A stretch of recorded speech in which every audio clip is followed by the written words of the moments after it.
Ndugu wananchi, kwa masikitiko makubwa natangaza kifo cha Mheshimiwa David Cleopa Msuya, makamu wa kwanza wa rais na waziri mkuu mstaafu wa Jamhuri ya Muungano wa Tanzania, kilichotokea leo tarehe 7 saa 3 asubuhi katika hospitali ya Mzena jijini Dar es Salaam alipokuwa akipatiwa matibabu ya ugonjwa wa moyo.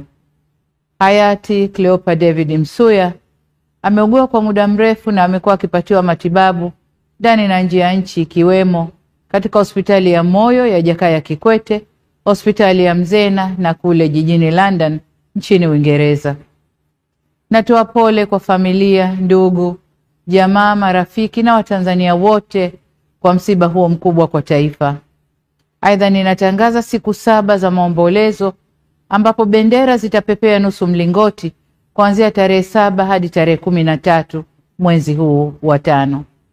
Taarifa zaidi kuhusu msiba huu zitaendelea kutolewa na serikali. Poleni sana Watanzania.